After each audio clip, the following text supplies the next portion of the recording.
Okay, folks, I'm going to get us rolling today so we can get through all of the things that we've got planned for you. First of all, thanks for coming. We are really excited about this conversation. I recognize some of your faces out there, so I'm excited that you're taking part. And what we're really aiming to do today with you here is to kind of have a conversation where you hear from practitioners. You hear from people that are on the ground in the trenches, working through some of the changes through Act 20, but also just literacy more broadly. We know Act 20 is an early literacy intervention, but we also know that by and large, the state needs to have a plan for how we're going to sustain and handle literacy in the current world that we are in. So this is one component of a larger discussion, is what the department likes to remind folks, is literacy doesn't stop when we get to third grade.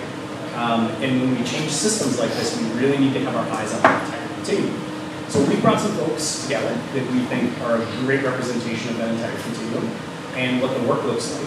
And I'm going to let them introduce themselves to you, because I'm going to do my best to not talk and try to elevate the voices of some of these folks that are really doing some amazing work in our schools. So why don't we start and get through and get to some questions. So my name is Mary Lee Cronin. I am an academic coach in the Stoughton Area School District, and we began our journey around science reading and shifts within our district in 2019. So we've had a handful of years to be working on changes, working on mindsets, working on learning among our staff and our students. Thank you. My name is Lindsay Eilerman. I have been an elementary principal for 7 years. I originally worked in Middleton, then I was a principal in Edgerton, which is a small rural farming community about 25 miles south of here. And then after doing that for 3 years, now I'm the principal of my children's school in Oregon. So that's been like super interesting and also challenging in its own ways. I was really lucky that all of the districts that I've been in have given us the opportunity to explore best practice and to really implement what research is saying is how learners learn. And so through each of my positions, I feel like I've kind of been able to sort of expand that and also like share like practical pieces of it with my staff. So it's something I'm very passionate about, probably my favorite thing. I'm Kyla Pillion. I'm an instructional coach here at the elementary school in Madison at Leopold. That is where I began my teaching career as a dual language 5th grade teacher. And then I transitioned to the coach role right around when we were in lockdown during the pandemic. So really as a coach, I get jazzed seeing people doing what they do well. Like I love watching kids sports games. I love seeing kids perform, and I also love seeing teachers in action. And I deeply love my school community, and I really love my staff. So that's been really humbling to be your instructional coach for 2 years. So those are your experts. Before we get rolling, I do just want to do a bit of a level set. So one of the things that we hear a lot when we're out talking to people is Act 20 sort of becomes this catch-all of all complaints about things that are happening around reading and literacy. So before we dive into some questions, I'm going to dispel some myths and just sort of set the table for us. Act 20 is a comprehensive early literacy support system that focuses on a few things and tries its best to sort of tie all of those interventions around a clear, consistent definition of what evidence-based or science-based reading is, and names those things and interrelates those skills and subsets across all of the different things that we're going to talk about today. So it starts with an idea that we focus on explicit and systematic instruction in evidence-based or science-based reading literacy, tied to that definition that I laid out. A battery of assessments. These are not your summative assessment that takes hours and hours and hours. These are simple, quick-hitting assessments that try to diagnose where students are, and then subsequently provide supports for those students who we realize when we're looking at data and information should be identified as somewhere where we put eyes on. It is also, and this is super, super critical, a program that focuses on teacher and administrator training and support. We cannot do this without qualified folks in classrooms that understand what we're trying to do and feel that they have, feel that their leaders have their backs. And finally, to sort of use this as an intervention for the system itself, it also focuses on how we are training future teachers. So that idea of this is a real deep hands-on look at this, and if we can get our ed prep programs to focus in the same ways, we won't need these sort of immediate interventions that exist now at times. So it's sort of thinking about this in a disruptive forward mindset. Can I ask you to introduce yourself? I don't know. Ah, again, I'm the least important person in this room, but I am Tom McCarthy. I work at the Department of Public Instruction. I currently serve as the Deputy State Superintendent. We just saw a slide of you. But I didn't recognize you. You know, if you need something from DPI, call me and I will help find it. That is my job. That's a scary statement. Yes, you know what I say. Okay, good, let me know, because I I don't know a lot, but I know where to go find it. Okay. So if you do need some materials and questions or some stuff, we've got some places on the web where you can go look. We also have a listserv. This is my free plug. If you are in the classroom anywhere or you're an advocate in the field, sign up for the listserv if you want some updates about when things are coming out or when they are available. Now it is my job to shut up and let some of these folks talk. And I'm going to try to do my best to sort of space the initial question out, but also get everyone to sort of to come around some of these questions. Lindsay, I'm going to not start with you because you sort of talked about this. So how did you come to understand science-based or evidence-based? But Marilee, how did you get into this? What brought you into the world of evidence or science history? So the journey that I've been a part of, I've worked for the Stoughton School since 2009. In 2019, we had a new curriculum director join us, who I think had this vision for us, and her way to bring us on board. In hindsight, I was like, wow, that was very clever and very strategic and smart. But she took, in winter of 2019, she took the elementary principals and those of us who were in academic coaching role at the elementary level to the Standards Institute in Los Angeles, which was amazing and not something you get to do as a public educator very often. But at that point, we were using a balanced literacy curriculum, and she really encouraged us like going with an open mind, but we were really challenged pretty quickly on our instruction, how we view the standards, how we lift students to the standards, and not bringing our instruction down to students' level, but instead lift them to what we expected them. It challenged our materials. It challenged us on that we are educators, we're not curriculum writers, that those are two separate full-time jobs, and you can't do both and do both well. And so you need to find high-quality curriculum that's aligned to the standards. And so we came back with like a lot spinning in our minds, and thankfully each of us in the buildings we primarily worked in had some teachers kind of willing to play with us about like what we had learned. And we leaned initially quite heavily in the site Achieve the Core to like pull some ideas, pull some lesson plans, and just start implementing. And then right around that time, podcasts started coming out with Hanford, the Knowledge Gap came out. I was able to lead a book study that was quite well attended in a private school with our staff, and the learning just kind of started, and the discussion started happening, and it just started clicking, which was such a nice organic way to come around to then at the end of that school year, everyone being like, we need a new curriculum, we need to really explore this. And so it really was a very universal overall like viewpoint within our district at the elementary level, and then it had a lot of stakeholders as part of vetting the youth curriculum. And the unfortunate piece is that we selected a curriculum and implemented it in the fall of 2020. So we selected this, and it was what it was. We made it the best we could, and then we were like, man, if we could do that virtually through Zoom, we can do this. We can do this. And so we've kind of been on our journey since then, and implemented a correspondence program, and using our universal screener and continuing to adapt our diagnostic and how we serve students. And so it really, we've had time to really bring about that change. We've had time to really do learning with our staff and get everybody, understanding the shift that we were making and why we were making it. I won't say we haven't had bumps in the road or things that have been, we had to work through, but it's been really, really cool to see what the students have been able to do and the levels of difference within the skills our kids are, our kindergartners right now, like what they're doing. It is like, it's phenomenal. So it's been very rewarding then to see that play out within our students. And so that kind of brings it up to where we are now in our journey. So you touched on one thing that I think is common about the SD experience, and pick on you a little bit, the timing of when you're making some of these moves and how the pandemic impacted this conversation. And I think Madison is a similar sort of story, right? you in that same pattern of like, you got some mindset, you got some momentum, and then all of a sudden you go into a pandemic and where are we now? What's it like now? What's up with that?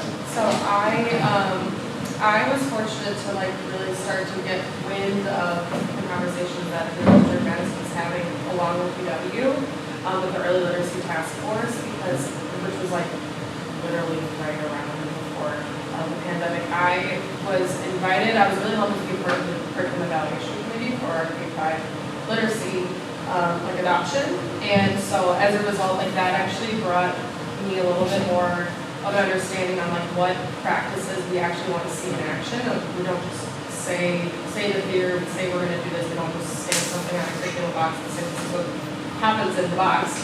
It's also like we really, on that committee, there was quite a bit of representation of like K through 12 teachers, reading specialists. I kind of was in the bilingual world as like a former bilingual educator.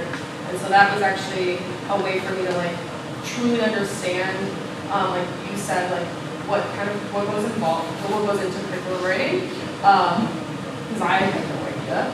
And I also felt like I could learn from my colleagues on what was happening best in our classrooms and practice, like how to make that show up on a lesson plan so the teacher can actually like build from that and then like grow through that. So that was incredible to be a part of, and I feel like I can talk about that experience all the time. So that was around like 2018, 2020, and then 2021. And so we are now, in my school, we are in our third year of our curricula. And again, I say curricula because we've adopted a number of them. Being in a dual language program, we have a different literacy program for those students than our students that are in English language only instruction. So as a coach, I'm kind of like in both worlds. And I love it because it is forcing all of us as a staff to really think about like what sort of systems and practices can we start to see are producing results and where can we start to learn from each other, because we're not then just taking the curriculum as it is, right? Like we're actually seeing what practices we can like really elevate and see what can just be brought across all content areas, not just in our literacy classrooms. So totally some bumps, lots of mindset shifts in just being like humbled as educators in learning again, and also what is our role as educators when we have a curricula, like what is, and I say to my staff, I don't push for curricula, and we don't teach curricula, we teach students, right? We teach students, and it's our role as professionals to really think about what our professional expertise is, how do we take what's in front of us, really internalize it, and consider how we have students in So it's been a lot of work, and I feel like we're still in the midst of it, but very, very. I think the only thing I would add is I was very lucky. I did my undergrad at UW in psychology, which meant that I took quite a few classes on like psychology of the language, mind and brain, and how humans learn to speak. And so when I started my journey similarly around 2018, 2019, it made a lot of sense. It really, really made a lot of good sense. And so I feel like I've been able to take that. I also have two boys who are 5 and 7. So in my little personal journey, they were also learning to speak. And so it was really, really interesting. I've now had, my one son is learning to read. And so it's been so interesting to see it actually happening like as a human, how it happens, and then knowing what is also important as part of the research. The one thing I would say too is it just really is important to emphasize that we don't teach a curriculum. We use our curricula as a curricular tool. It's one lever for the way that we teach children. But like we teach kind of humans, we don't teach literacy. And I feel like that's something that we just say over and over and over and over. I think one of the things that's interesting about the perspectives that we have here for you today is you're getting to see this across multiple levels of learning science. So you have a coach that supports teachers, someone that's leading and organizing the school, and practitioner direct, right? So the whole idea of what we're trying to show you in these perspectives is that alignment matters, right? When you have the buy-in of the school leader that is sort of enforcing the system inside of their school, and then you have an idea or a practice that is getting to the district level and being implemented in that way, that's how we actually move them, right? So you're talking about all these levels. You think about the school system, there's thousands of them, right? And so if you're acting like a mad scientist, pushing levers left and right, and you're seeing results, you can justify anything you do. But if we focus in this way and we're meaningful, we can really evaluate whether it works or not. And then if it is, we can say, great, let's celebrate that. If it's not, we can stop. And if you don't really focus in that way, you lose, right? You lose the information otherwise. And that's a true phenomenon that happens in schools a lot because there has to be thousands of things every day, every school year. And they cannot do 1,000 things in every day of the school year. So they have to make trade-offs in the moment, trade-offs that impact kids, right? And that is why we are trying to be explicit about allowing teachers to teach and allowing our systems to focus. So I'm going to redirect a little bit. I'm going to start all the way down at the other end. What does Act 20 mean in your children, the coach role? So I think what I've been really fortunate with is my experience of really understanding early financial literacy skills did begin prior to Act 20, and I feel really grateful for that. I'm going to name, and I'm not throwing my undergrad program on the bus, I was not embedded with like really like key instructional things for early literacy because my license covered first through 8th grade. And I was just in the session where someone pointed out like, that's a lot. So there were so many aspects to my own early literacy learning that I didn't know. And yes, I have my bilingual education like background too, but there are some key elements that I lacked as a coach. And then as I've been helping my staff also build that in, like it's actually been really amazing to then see within our building who are our experts in reading. Because people have kind of like popped up and been like, well, I'm actually familiar with this. I can tell you more about this research. I can tell you more about this skill. And it's been really great because it's building our community of expertise, within our building. And so something that I've been kind of grasping as I've had different iterations of Act 20 presented to me or we've had conversation is there's key pieces that we have been really thinking about as a district and as a school when it comes to screening with what students know and planning for what we want to do next. And that's actually been really important in my work is really unpacking what we mean by assessment, all the different purposes for assessment, what we use it for, right? Like where is the assessment that as a practitioner, I can actually get data and think of a targeted 6 to 8 week focus and like really build something for a student in their small group instruction. And so that's been something like as a school, I feel like in our 3rd year of our like new curriculum adoption is us really thinking about how are we going to take that data and get really into it and then think about what am I going to do as a teacher to help a student reach this next little benchmark here. And so it makes it more truncated and like we can chunk it down. And I still feel like the important piece though is that as I'm working with teachers, is I'm really helping teachers think about what are the decisions that you're making when you're planning those things. And Act 20 I feel like is going to help streamline aspects of what we've started to be doing at the teacher level, at the grade level, in our MTSS structures, and then beyond that. Yeah. All right, I'm also slightly distracted because Nikki, you know who's Lucas?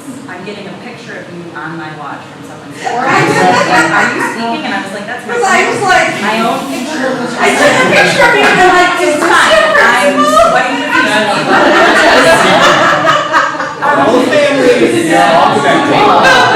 I love Lisa. She's my too. right-hand woman. So, all right. So thinking about how it specifically like parlays into my role. So, as a building administrator, I like to think that my job is essentially that of a classroom teacher. So my job is to welcome everyone into the building, show them that they belong, to include them, to find out what it is that they get jazzed about, what's their spark that I can lean into, and help them find their superpower. So taking that lens then, as I think about literacy, we know that everything comes to the adult, right?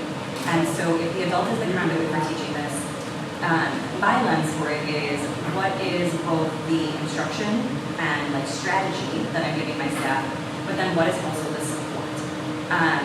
We know that in education, in my lived experience, we tend to have a lot of high-functioning perfectionists, which means if they hear that, like maybe hypothetically, the literacy instruction they were doing for 10 years wasn't effective, they feel that and they carry it. And it is so hard. And so a lot of my learning has actually not been with saying, like, this is how we're going to do things now, but of doing similarly to what you're doing in PLCs and in learning teams of saying, this is the practice that we're trying to highlight. This is the practice that we're trying to lift.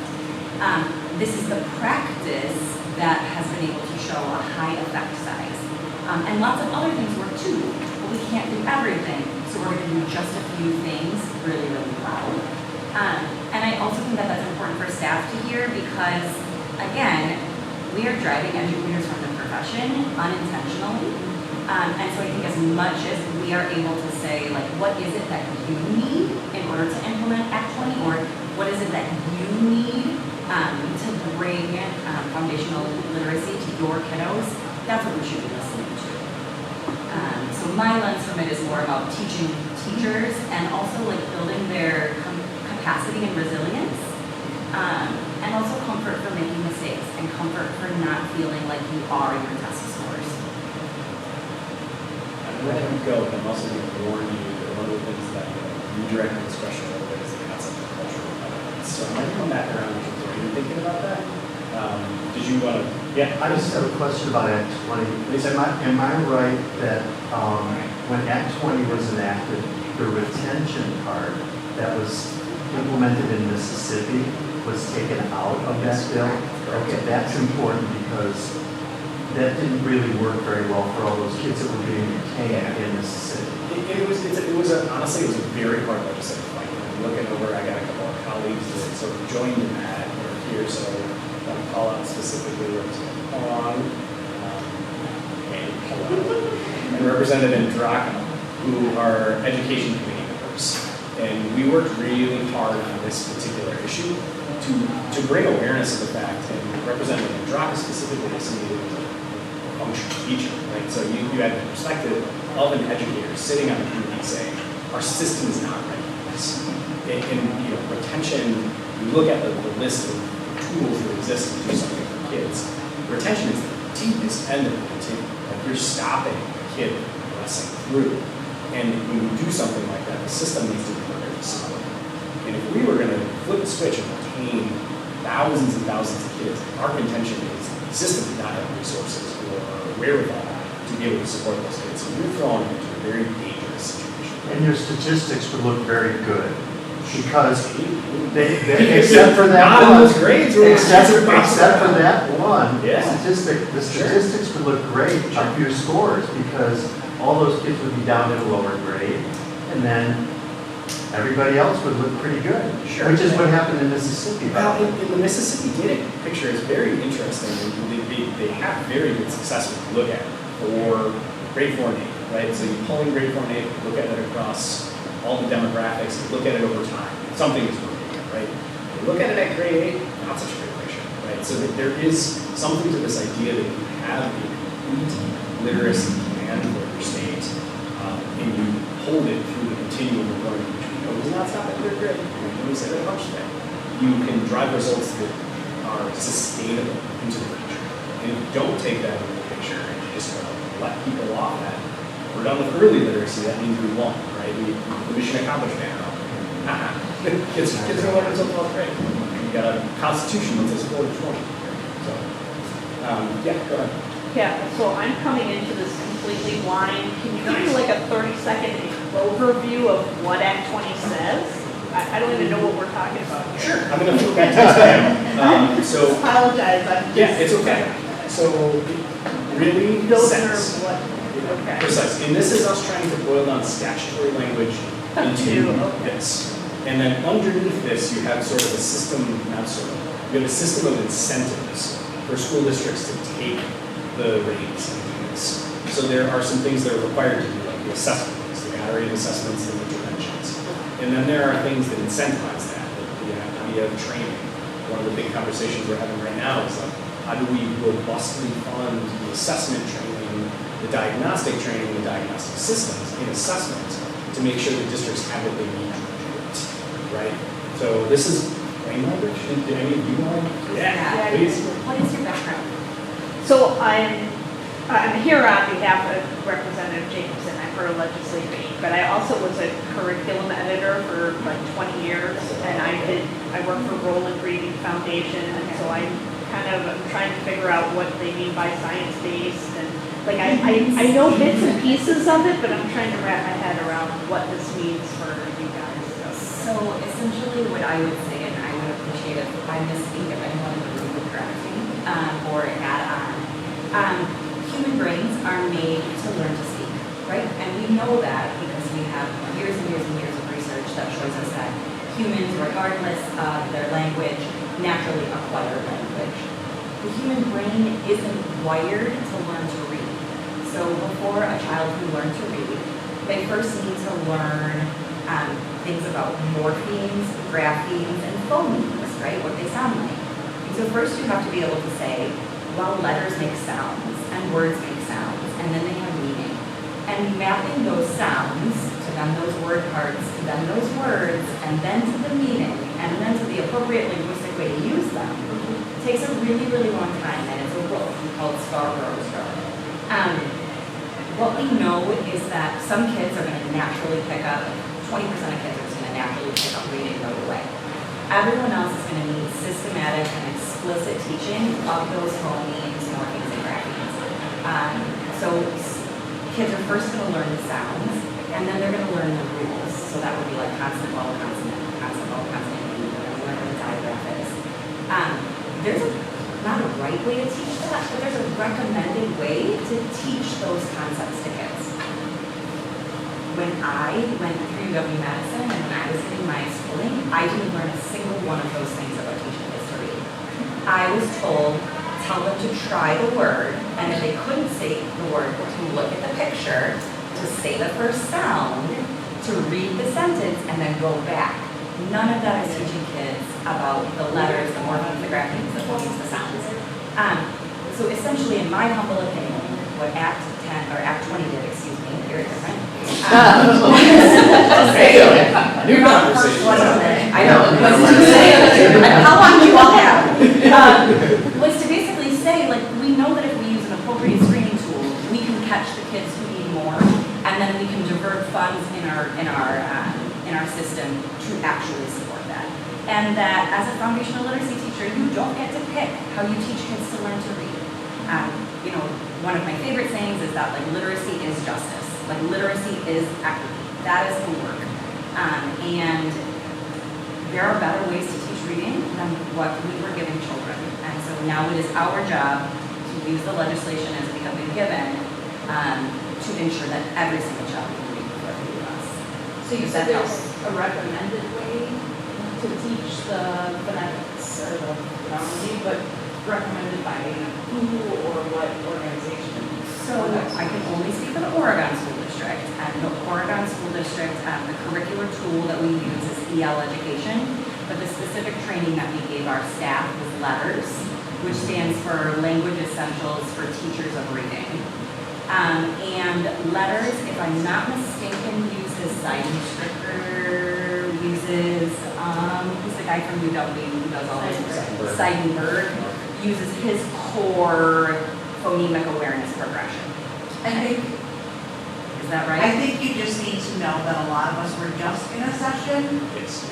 about the pitfalls of Act 20, Oh, okay. the pitfalls of letters, the pitfalls of EL That's education. okay. Yeah, sure. That's okay. We just And have to so I present think, this like- with intention. Yeah, it's just kind of like, yeah. It's a good follow-up. So what is it that that is our lived experience that is contradictory to the session that you had before? Just where the money trail, I guess, led to letters and all those kinds of things and how much politics is involved. Also dictating legislation on how to teach, like for me as a teacher, being told how I need to teach something without any input from me or my colleagues, not being treated as a professional and, Like the MS, kids where they're at. So I would love to respond to that, because that is one thing that so as a district that implemented, we use Quick Wisdom, and then Magnetic Reading Foundations for phonics. And so we've actually hosted quite a few other districts who are interested in it. They've come in and so we fielded a lot of questions about, and one of the things that I think comes up frequently is that it takes away teachers, and that people feel that. And I think for years we've had the system where we've either had districts who have set up where they write their own curriculum around the standards, or just a lot of leeway in terms of what we do. And we've really, our teachers have really, in this process, recognized that by having a strong curricular tool, it's really opened their ability to to spend their time thinking about the students in front of them. And how do I help them reach this material and these standards? I don't have to spend my evenings coming up with what I need to teach. That's there for me, and this is great quality things. Not to say that everything is perfect verbatim from the books, for sure. But they're like, my effort no longer needs to be, what book am I gonna do to teach this standard? Or what lessons, what questions am I gonna ask? That's provided for me. And now I can put my craft into how do I provide this to the students in front of me and what students. And so I think some of that is kind of a mindset shift and thinking about it differently and thinking about how we embrace and recognize the freedom we have now and no longer having to prepare those materials ourselves. And the capacity that opens up for us as teachers. Not to say that, like I said, not to say that every piece of curriculum that are curriculum that are put forward are all perfect. Also, But what I'm hearing from you guys is that, like, you guys came upon this by, going and learning on your own independently, making those choices, not being told by the government, like, you have to do this. So I mean, I like, would it's say- definitely, I can understand Yes. your enthusiasm because, like, you found something great and you're excited about it. You weren't just told, like, you need to do this. Yeah. We know better than you because I'm a legislator or I work for EPI, And I would say one of the questions we were kind of given to prepare, and I hope it's okay, I Please. don't do this, Yeah, yes. but was sort of the challenges. And I would say one of the challenges is the timeline. Like, my district has been working on this since 2019, and we've had time to learn and play, like, kind of play with this, that, like I mentioned, the Achieve the Core lessons, like, kind of play around with things and be like, wow, look at what we're getting from this. But there are a lot of districts in our state who have not had that time to do that and are now suddenly like, you will change all of this in a year, like the screeners, the curriculum, and so I think that is a huge challenge for it right now in our state with this. I have a question for Lindsay. How much money did your district have to invest in letters in order to implement that? Because I heard it's a very expensive. So a couple of things. Yeah. Before I came to Oregon, and I also want to apologize if what I said implied that I think that there is a legislator or a curricular tool or a one person who knows better than the collective wisdom of public educators. Not my intention. All right. Absolutely. Going back to what I was saying. So prior to coming to Oregon, I was in Edgerton, which is not an affluent district. I wrote grants to purchase curricular tools for my teachers. What I would say is letters is excessively expensive. I think it's probably something like $12,000 a staff member, or it's asinine, right? And there are things other than letters that help teachers to make the right curricular moves, literally including the amazing humans who are on their team. So if you're a kindergarten teacher and you have a really, really great warm-up that you do every morning that's using letters and sounds and movement together, it's helping kids to master their letters and sounds. That's not a science-backed strategy that somebody wrote about in a book, but guess what it is? Because we know that singing and movement and using letter sounds teaches kids to read. So I also think that there are elements that don't need to be dictated by a curricular tool, they don't need to be dictated by a legislature, because we know that they're very effective for kids. And I think that's more of the do several strategies that work really, really well, instead of trying to literally do everything. I'll also say, like, letters is one training tool out there. Like, districts need to, I think by mid-year, have all their 4K through third grade teachers taking part in a structured literacy training. There is a very large, there's a very large list of what those trainings could be, and letters is one of them. I've done the letters training as one, there's a handful of us in our district who have, but when we were exploring what we were going to have our staff do, we actually selected one that's completely free. yes. That's on the list. About that. And so it's called Cox Cox Canvas. It was funded by a grant. We were exploring letters, we were exploring top 10 tools, we were looking at these other options out there. And so, yes, the money for letters is a very robust program, and I learned a lot from it, but it's very time consuming, and that time, another piece of time on our teachers' plates, and our elementary teachers, by the way, they don't just teach reading and writing, they teach math, and they teach life skills, and they have a lot on their plate. And so we were also looking for options that time-wise felt a little bit more manageable, but that one is completely free. So, and actually, any of you could go out and start it tonight. Yeah. I saw you first and then I got it. Can you just speak to the flexibility that remains? Because I think what most of the issue that I hear about is like the fact that things are mandated but not funded, et cetera, as always. But I understand the need for a shift in what we're doing because like you, I graduated from college 18 years ago and did not know how to teach reading. And so there's a need to make a shift because we were teaching kids like 7 billion strategies about like, if this doesn't work, try that. But you're still on the first word in the sentence. So I understand the need for fixing that block that's missing. But I struggle with the idea that like, okay, what about the 20% of kids who can naturally already read? What in this is there for those kids? What in this is there for, I mean, is the bilingual program that you're speaking of Spanish? Yeah. Okay, I mean, hello. Spanish is far superior. All those lists of words we saw in the other room that don't make any sense, we don't do that in Spanish. But can you just speak to the flexibility that remains? Because I think that is what is off-putting about this. And I mean, like in my district, they literally printed out a several-page handout of like all the materials that you've been given in the past that you have to turn in because you can't use any of these strategies. And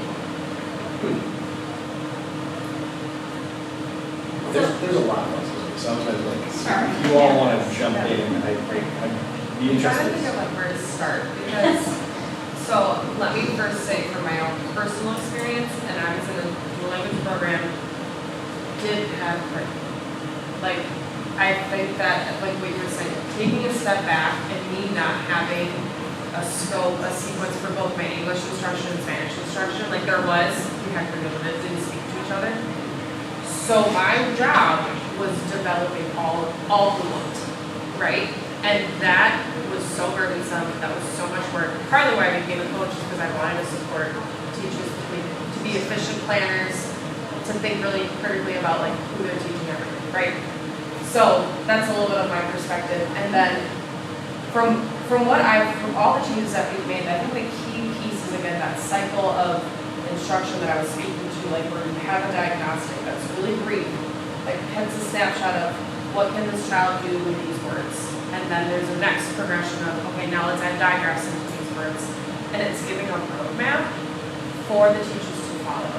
And I think you described that really well, how then the flexibility involves taking that as step data, think about all of the things the student can do, the child can do, and what's going to be my ways of bringing that sound and that letter and that word to life, and going from there. Because now the what isn't the question. Does that make sense? And I think that's been, again, actually really, really amazing for some of our early educators in my building, is I'm learning from them. As a coach who I taught 5th grade, I'm going into kindergarten classes and I'm like, oh my gosh, I want my 4th grade teacher to see how you did this. And it's rising that up because we aren't feeling that constraint that I definitely think we might see on paper. It feels that way. But it's these early foundational skills that we want everyone to start to like really embody and internalize so that no matter what age a child is, the teacher's gonna have something to pull from. That's something that I can like start to speak from. I'm curious what you Well, and I was thinking about when you asked about the 20%, would you just, and my own children go to school here in Madison, and they were all readers when they were in kindergarten. And they had gone to school that was early in their EL adoption, and were part of phonics instruction that they probably, they knew how to read. But I will say that reading words and writing words are two different things. And so even though my children knew how to read these words on a page, they didn't know all the rules for them writing them. And so it still was beneficial for them to take part in that phonics lesson that was presented to them with their peers, that were still learning to read them and write them.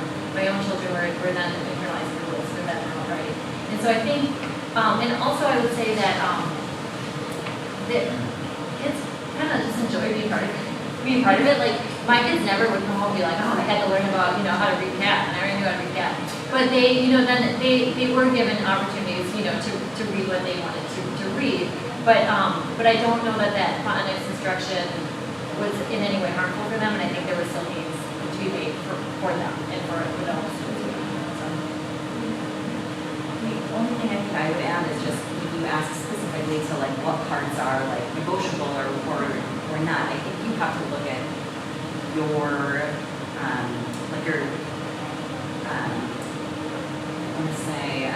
essentially like where your school is at that point or where your school district is.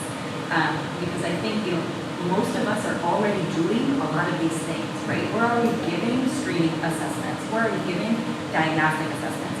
It might not be the same kind of diagnostic. You might be doing a running record, or you might be doing a word reading survey or an encoding survey.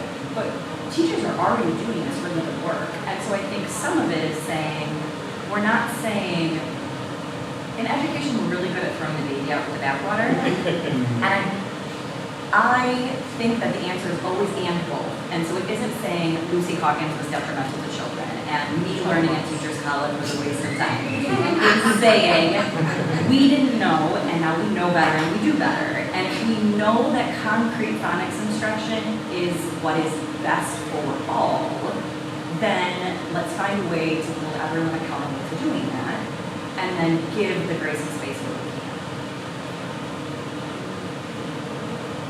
Oh, we off script. I should have warned all of you that off script.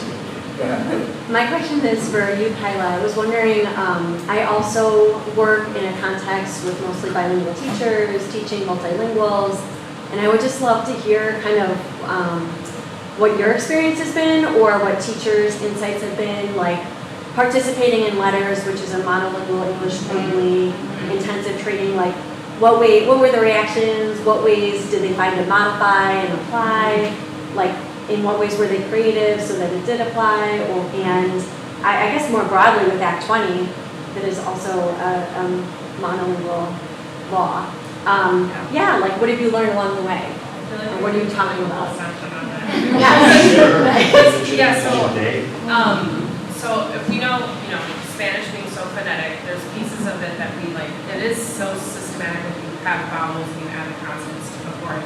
So really Spanish as a language in itself has like, it's everything there. Like the roadmap is so clear, which is beautiful. And then on the English side, there is a sequence to it, it's whoa, like thought, all those things. So as a bilingual educator, at least in our school, I feel like what I've been witnessing is not so much the content for English obviously applies for everybody, right? For the monolingual student and the bilingual student. Then as a bilingual coach, there's been pieces of it that we've needed to start to see the cross-linguistic transfer of what sounds do we hear in Spanish that also show up in English. Do they look the same, right? Does eat and eat look the same?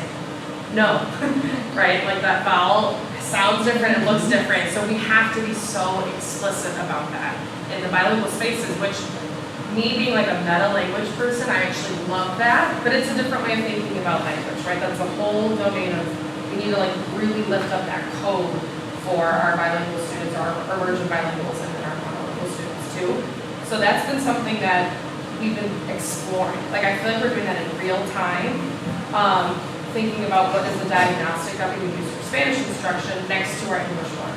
And how do we think about where the cross-linguistic transfer explicitly is pointed out with Spanish. And I think the key element that I've been really fortunate to be a part of is those diagnostic screenings is actually teaching me more about Spanish as a language too, because Spanish is my second language. And then as a result, I'm thinking about how does that help any of our educators who are bilingual, who are teaching English or they're teaching English as a second language, to really think about that for the bilingual brain and the bilingual learner. And again, I feel like I could speak so much more, but that's been very important to think about when we think about like how language, our brain is like using all components of our linguistic knowledge. Got it. And then quickly, are you going to do an assessment in both languages and personal reading plans in Spanish and in English? So it's been from what my understanding is that it's been shared that we have to do, that we're thinking about doing it just for the home language, the native language, not for both. However, for some cases, like we could see, I think in our building, like where that a plan actually would make sense where it's like a bilingual plan because of those phonemes that cross across the two and then where they don't. Something that we are in the midst of right now in Madison, and we probably are aware of this also, is our influx of newcomer students whose first language is Spanish, but in their school, because of COVID, they were not in school. So they're coming in with maybe the sounds, but they don't know how to read and write in Spanish in their 4th and 5th grade. So then it's really making us having to think about, I know I think this is literally like, still thinking about what is that reading plan gonna look like for our 5th grader who doesn't know how to say educación, like all of those phonemes in his home language, and now I'm having to think of reading methods in English. And it's like in real time, we're gonna be really thinking about that. That was one of my first questions too. I was like, okay, we have to do 2 plans or 1? And how do I help a bilingual educator think of that whole student on their linguistic repertoire and think about what their plan is gonna be for like a 6 to 8 week time? Or non-bilingual as a newcomer in their classroom.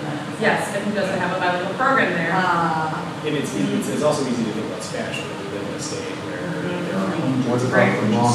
Right, I want to lay into the thing that we've been popping on this idea that Act 20 is monolingual, and I agree the law says that, but the interesting part, if you think of the flexibility which you're speaking to, it also doesn't dictate what we're doing for language acquisition, right? We revert back to like federal plans and state laws around bilingual cultural English acquisition, but it also gives us as educators a space to address it through best practices in real time. And that's what we're hearing these folks say right now is that we know the things that are enumerated in the law, the things that aren't, provide us the ability to demonstrate that we're in this, that we care about it in this way, and then to set those things into our own space, right, our own district base, and then come back at the end of this and say, which districts are succeeding, right? Like, is Madison's idea working? Is somebody else's idea working? Because there's not a good picture of how to do this right now. So we do need to give that space for people to explore and find the way to marry this issue off in reasonable ways to support kids. Abby, I think I saw you. I have a question, Lindsay. Yeah. I'm just thinking, I'm a principal as well here in Madison, and our school is 3rd through 5th grade. And I'm just thinking a little bit about if our families who get the reading plan, that say, my child isn't reading. And what is your advice on helping families to understand Act 20? And of course, it's going to put a magnifying glass on our teachers in our classrooms, which I'm also, I'm very concerned because our teachers, we're losing them fast out the door as it is. And I want to, honor what they're doing in the classroom and all the very diverse needs they're meeting. And then families coming and saying, wait a second, I wasn't alerted that my child wasn't reading, especially in these beginning years, if they're coming from, where Act 20 hasn't been implemented. What are your words of advice? I think, and I'm curious of your perspective on this, I think in general, third grade tends to be a big point for us. I have heard sentiment that a lot of times students who may benefit from accessing the IEP don't have those opportunities until they get up to 2nd or 3rd grade. And so in general, I feel like 3rd grade can kind of be this pinch point of, I have 20 learners, 8 of them can't read, how is that possible, right? I'm feeling for your staff because they won't necessarily know where their learners came from, they won't know the context, they won't know the exposure, they won't have the relationship with those teachers to be able to give them that grace of, I'm sure you did everything you could with this kiddo. My recommendation would be to try to build as much of that grace in with your staff as you can, that it doesn't matter where the kiddo came from, it doesn't matter who the teacher was. We know that educator did the absolute best that they could with this learner. We know that all parents are doing the absolute best that they can and that they're bringing you their best work. One of the things that we switched at my building for this year is that we moved up our parent-teacher conferences or our family conferences. So we actually bumped them up so that they're within the 6-week window of our screening and diagnostic window. I was the only elementary school that did that, so I don't know how it's gonna go. It might go terribly. But my hope was that then I can have my literacy specialists, either my interventionist, preschool psych, myself, my admin intern, join those teachers for conversations that they might feel concerned about. Another thing is that, we hear an awful lot in Oregon from families that they just don't know how to support their children, right? We don't know how to help Mary when she's striving. We don't know how to help Johnny with what he's telling us happened at school. And so I do think that there is absolutely an element of this whole process that needs to be community-based schools. We know that students who are coming from certain homes have heard 500,000 words less than some of their same age academic peers. And literacy and learning to speak, it is a cultural thing. And so I think another component that I envision is that in the future, we really need to bring parents and families on board with this. That's the whole point of having accountability for schools, is to share with families when their children aren't meeting those requirements. And I would also say those parents are the experts in their child. And so that relationship of what do you think might work for you? What do you think might work for your learner? But my thought process would be to try to provide as much, front-loaded teaching for your families about Act 20. And then perhaps when you do have those caregiver conferences, you could have a booth that is specific to Act 20. You could have a handout, a QR code, things like that where parents can get more information on it. Another option would be to have office hours for your instructional coach so that parents can come in and meet to kind of learn about it. So I think it's going to be a challenge no matter what. And so I think just as many ways as you can to build grace is that we know everyone's been doing the best they can up to this point, and this is the data we have on our learners, and so this is the next smart step. So the reading plans will be a little, they're going to put another layer of formality on plans for sure. But we have, in the past, any students who have received any level of intervention, whether it's with an interventionist or with a classroom teacher, provided a formal letter home to our families. And I found from that, that parents are really receptive to it. If you're saying, if you were saying your child is struggling with reading, but here's what our plan is, that's what parents want to hear. They want to know that you're prepared to do something about it.